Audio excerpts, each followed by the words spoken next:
Well, I would like to complete the vertical image of cultural heritage in Europe with the view seen from the local and regional perspective. As you already mentioned, the rapporteur in the European Committee of the Regions, I was rapporteur for this opinion of this Committee of the Regions on cultural heritage as a strategic resource for regions and cities. And to begin with a couple of words on the European Committee of the Regions, because maybe it is not that well known as I hoped it might be. The CRR is the European Union's assembly of local and regional representatives. This is mayors, councillors, regional ministers and presidents and state secretaries like me. So I'm state secretary for culture and Europe, cultural affairs in Europe. Its aim is to involve local and regional authorities in the EU's decision-making process and to ensure a greater participation of all citizens in the European project. So it channels the experience and expertise of the regional and local authorities into EU decision-making, and on the other hand gives the European perspective directly to grassroots of Europe, the citizens' level. And culture and heritage matter to regions and cities, and vice versa. On average, in the EU, subnational authorities are responsible for 65% of public expenditure of cultural activities and for more than 30% of support to creative enterprises. In Germany, especially, local and regional authorities are to 90% in charge of the expenditure for culture in general. And before I start with my intervention on a regional perspective and my examples, I cannot go in detail to the architectural aspects, I have to admit, but there are examples. They are from my region, Thuringen, in the center of Germany, but they are really representative to other examples from Romania or Spain or south of Italy from my other colleagues in the Committee of Regions. But I would just start with a very short one-slide commercial slot on Thuringen, because maybe you don't know Thuringen. Thuringen is located in the heart of Germany, in the center, and so also in the heart of European Union. It's a former GDR. We still have to say that, nearly 30 years away, because we are still in another shape, in a different shape than Western German regions.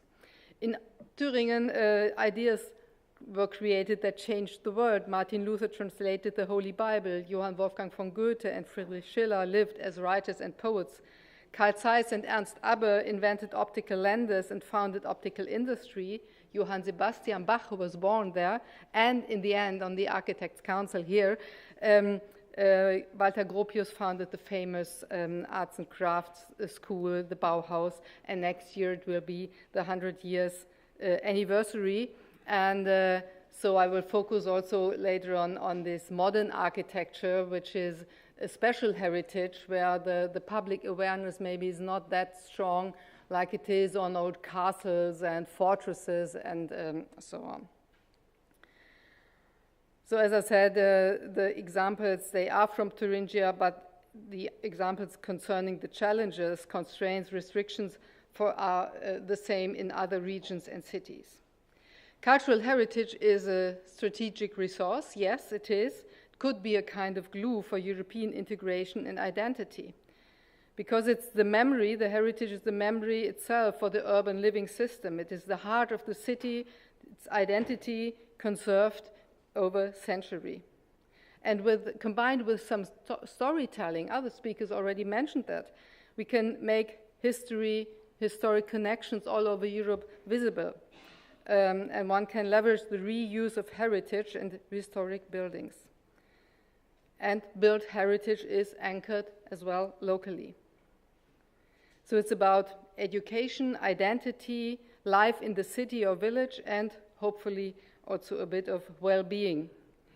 And this is in this moment of tension here in European Union, when we have a tremendous need in Europe for common values and for unifying and for having ties to validate our sense of belonging to our European communion. It would be a mistake not to use and to mobilize the inclusive force of European culture and heritage, and especially built heritage in particular. And that, to the European cultural heritage, is very important, that they love their heritage. It was also stated in the opinion polls of Eurostat, where culture was named as the part that is most likely to have a cohesive and integrating effect on European society. So they don't love the internal market, but they love our common culture and our heritage.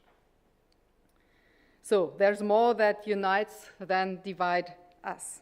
And we can learn through cultural heritage from castles as well as from trade routes, fairy tales, traditional music, findings from archaeological sites, as well as our heritage in industry and buildings of modern architecture. So the past can tell us about what happened, what kept society together, and what led to destruction. What can we learn from our transformation processes today? And as already said, cities and regions are responsible for the heritage sites, and they face similar challenges. And the potential of heritage is not yet completely used. Reuse, as already said from other speakers here, is sustainable. Demolition produces waste, and demolition is no option for listed buildings. Although I have later my example where when I went there first time, my driver says, well, why is it still there, this old building? It was an industrial building. It is modern architecture, but he said, well, we don't need it any longer. Why do not do demolition? So it's different from the old castles which the people love, whereas non-use of, if an industrial building was not used for 20, 30 years, and it looks like that in an industrial area, there are not a lot of people, maybe you as architects, but not a lot of people in the city who say, well, we want to keep this. So preservation alone is nothing. Regions, and that's what a lot of mayors and councillors struggle with, they need concepts later on also to run the facility. Can it be later on a meeting place in a village, in a municipality, kind of third place later on? I think it's all too long, so I want to skip a bit. So the built heritage is widely spread. It's not only focused in cities and urban areas. And what we, in a more depopulated area like Thuringia or a lot of regions in Spain and Romania or so struggle with, is more depopulation. It's not like the urban areas like Rotterdam or Paris or Berlin, who are very vivid and where you need any place. The remote areas have other challenges. And it's not just the lack of financial resources, but also often the inadequate visibility and the lack of political awareness about these cultural assets. And as already underlined in the Davos Declaration, more attention should be devoted on building culture as well as built heritage. And the people have to be convinced that saving our built heritage is necessary due to, that was the unique resorts, yes, due to the above-mentioned responsibility and the impact on society and economy. Which buildings are built heritage, are in a city or region, and what should be protected and saved, and on which level, has to be negotiated in each society. And even more, it has to be negotiated which efforts, monetary as well as non-monetary, have to be undertaken. Built heritage has not always to be put into an aesthetic state that leaves the impression that it was just completed yesterday. And to find a reuse that fits, that's the most important thing. So it's not possible to urge a certain use from top down. The best solution, of course, is when the special heritage of a monument is respected and the concept of the use is adapted to that. And if there is not yet a perfect reuse, you have temporary use, but other speakers already mentioned that. Others also mentioned, and I only can underline that, the participatory approaches in local and regional authorities. That can be or should be a good way of establishing a broad social base for cultural development concepts and for gaining more backing for an identification with cultural investment. And this can lead to a sustainable boost to social interaction and to society's responsibility for this local cultural heritage. That's not that easy, all this interaction and this interdisciplinary approach.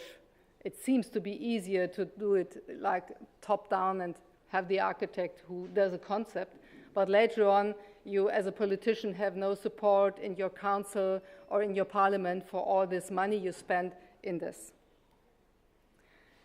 You need clear communication on facts as well as on interests of the different stakeholders. And we have to always discuss about the standards. And now I come better, because time is running, to the examples. Please don't laugh, because that's, of course, not a building we are struggling with the reuse. But why do I choose it in the first step? First, it is the Wartburg Castle, where Martin Luther translated the Bible. It's a UNESCO heritage site. But the kind it looks now, it is more of a touristic site, but it was, well, not used or low use for centuries and reused then in the 19th century. So this is the kind, not at the time when Martin Luther lived, but at the time in the 19th century, the time of historicism and romanticism. And there were things added on this heritage site. And it is kind of lighthouse now, and that is why I choose also this example. Due to 500 years anniversary of Martin Luther, the people in society, also in the small villages around and in other regions, looked after where has Martin Luther also been? Do we have common stories, common history? And in small villages, I wrote that Martin Luther Trail only in Thuringia, we have 1,000 kilometers.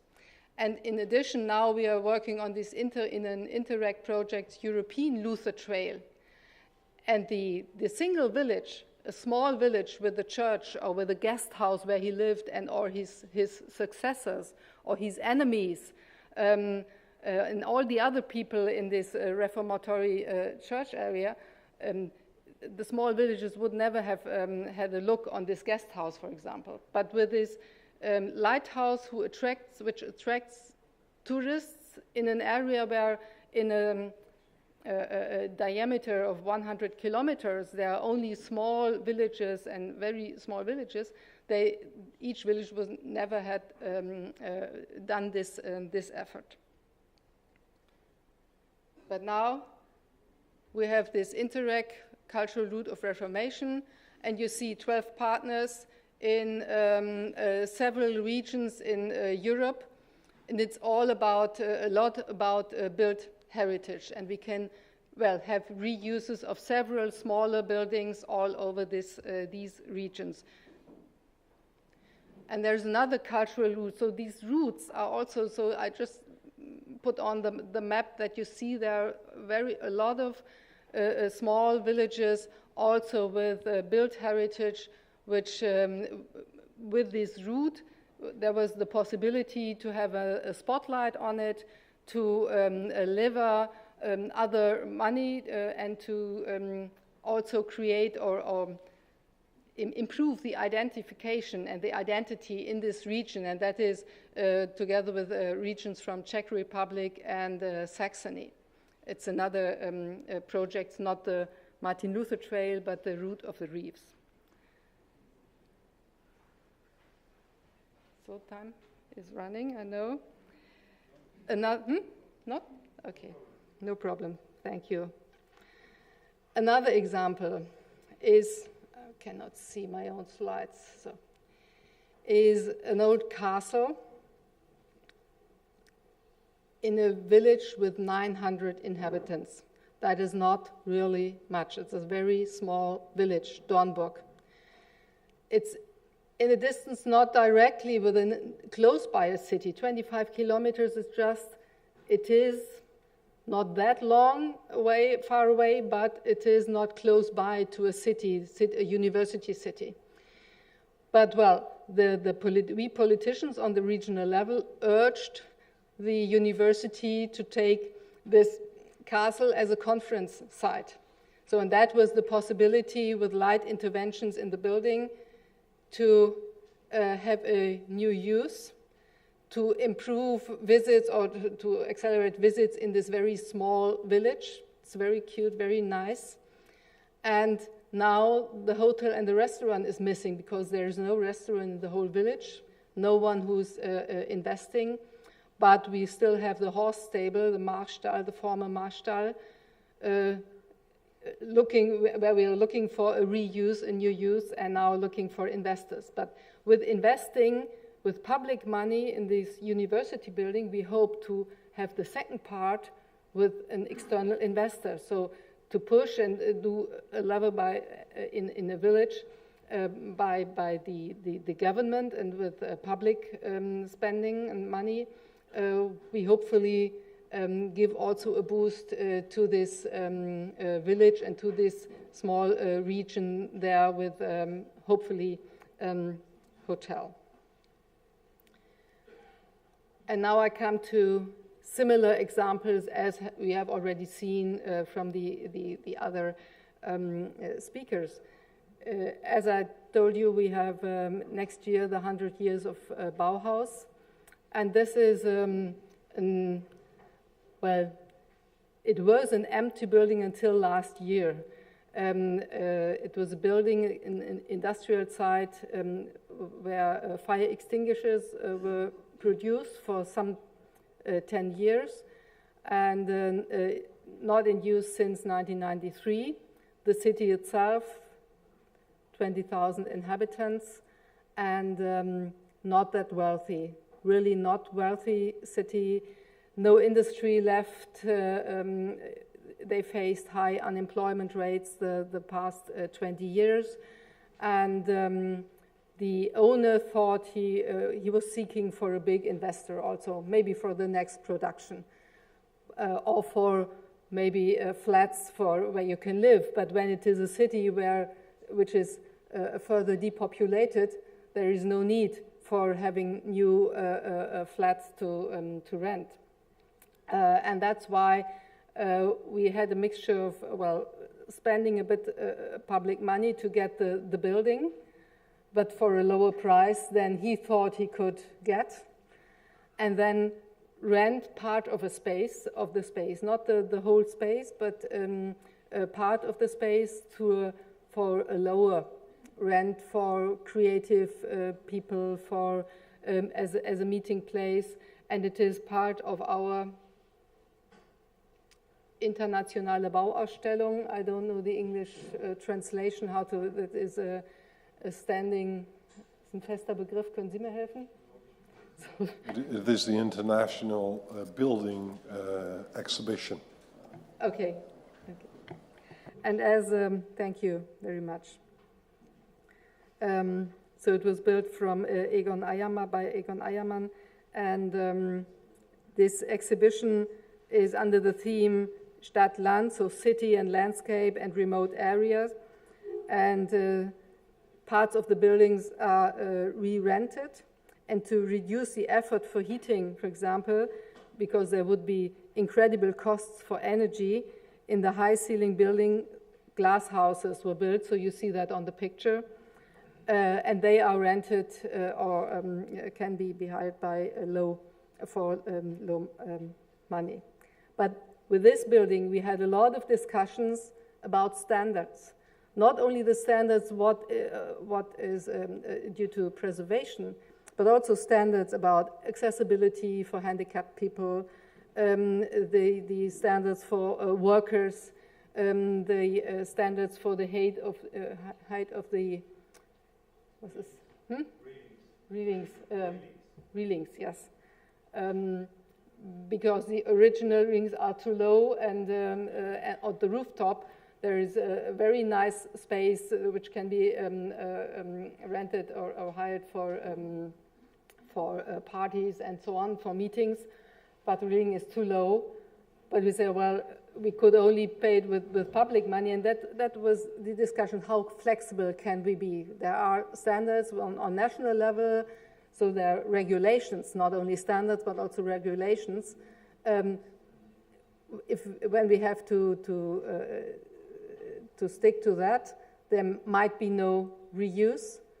But we, as politicians, cannot say, well, we undermine the regulations which are on European level or on national level. It's quite tricky now to work with that. But it has just started, and we hope that there is an effect, and we already see an effect in society, because the people in Apolda, they did not much care about this building, because I thought that they had just had to look at that were our former working places, and we don't have work any longer, and nothing is happening here. But now, and they had no idea what to do with this building. But now they see there is something happening, and they have a look at it, and they are more positive on this building. And so there is something also happening in the city and in the area around, which is also not a privileged living area there. And the next example is quite similar. This is the dairy farm, former dairy farm, in Arnstadt, also a very more small city with around about 24,000 inhabitants. It is in an industrial area, but quite close to the city center, 1.5 or 2 kilometers away. And that was the building, when you see the old picture, where when I went there the first time, my driver said, well, it's industrial area, what do you do with this? But there was not the politicians, but it was a kind of local hero. So people, a couple who said, well, we want to do something with that. And they created ideas, and they tried to convince the local politicians. So first said, we don't have any idea, we have other problems in our city. But they invested their money.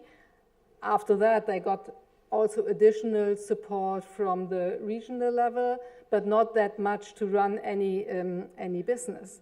But their idea is not only to have some cultural meetings like the picture below, but also to have kind of a hotel or apartments in that. There is a need for apartments to hire in this industrial site, and so it's a mixture of well, investing in private, just in an economically way, and public reuse. And it's also quite new, just 2 or 3 years that it started, so it's not ready yet, but we started with helping them to have this Musterachse, da fehlt mir das Wort. You see this picture in the middle. So just a pilot to show how it could look like and how it had, as just an example, as it has been. But both examples, the Eiermann Bau, both examples from this modern architecture showed that the non-use strongly influenced the surrounding, the city and the society. And they always have looked on what doesn't happen, what has been and what has gone away, their jobs, the attractiveness of a place, the attractiveness of our city. And now, when there is something happening, there is also something positive in the society. And I'm completely with you, Westerhoff. You said also when something is gone away, and people just look at, well, in former times it was better. In former times look, there we had work. In former times it looked nicer and it was a better place to live in, and that has influence on society. So it is very important to have a look on those places and to show that there is a possibility for reuse. So that is what we focused on also in our discussions in the Committee of Regions, because there were examples from Thuringen, but in the end you can find similar examples and challenges in other regions in Europe. And please do not only focus on the big spots, on the densely populated area. The depopulated regions in Europe struggle much more, and they are not spotlighted on. So what we call the European level on to help us on the local level to also to put spotlights on the heritage we have, to support this via Interac or regional funds, the exchange of youth, the cooperation, cross-border projects, and also help us in capacity building, in building awareness, in learning from each other. I know there is already a lot of projects funded from culture, funded from RTD, research and development on European level, but sometimes we don't know from each other. And the mayor down in south of Italy, or a mayor or councillor in the Thuringian forest, does not look on every platform in English, I have to admit. So we need also people or structures how to give them the information where they can look at. And maybe also architects who are more international can help to have a look on other sides. Then we have a strong chance to have really a possibility via cultural heritage for our regions to be more interconnected and have more positive examples and well-being in all over Europe. And in the end, I invite you to Thuringen and to the Bauhaus anniversary, could be interesting for you. Thank you.